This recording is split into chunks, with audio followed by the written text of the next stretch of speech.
This is from Gizmodo. Elon Musk's free Starlink for Hurricane Helene victims will cost at least $400 upon inspection. The offer of a free month of Starlink service seems to be the type of deal you might give to any new customer. What initially got me on learning about this was somebody stating that Elon Musk is doing more for our people than our own government. Like, for example, you don't mention, like, for example, he's the one that sent the space shuttle up to get the astronauts because Boeing fucked shit up like they always do. Boeing didn't, make the capsule safe for them to return, not even to get there. That's why it took so long.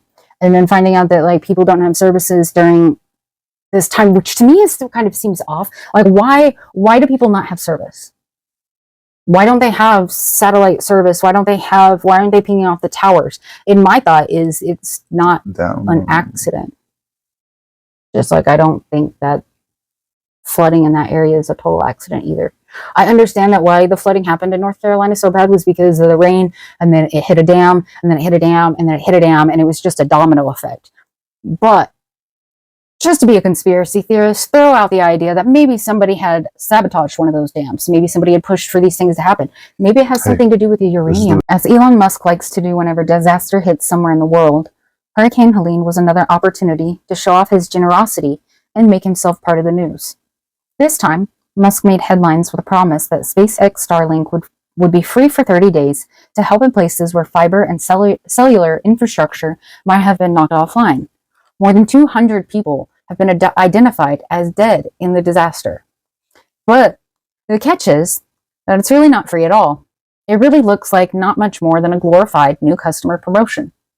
For one, anyone interested in taking up the offer still has to pay approximately $400 for the dish itself, including shipping and tax.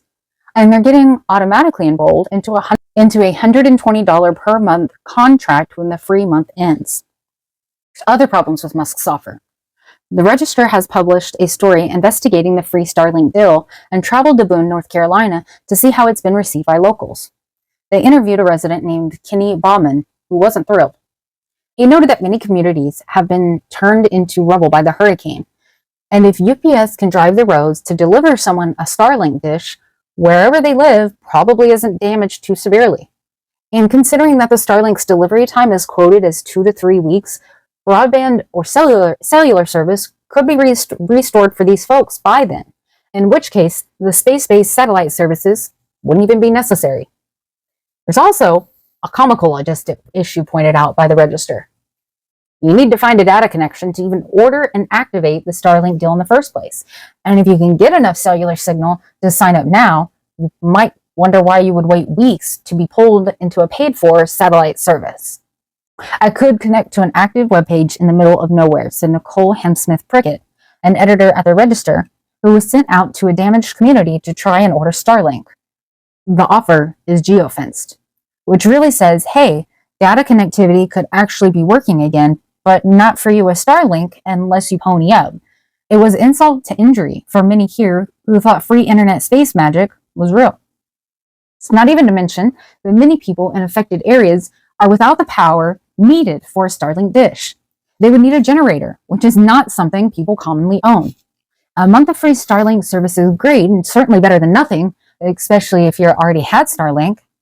Except again, the Register found that pre-existing customers have to reach out to customer service and hope that they'll be granted a 30-day waiver eventually.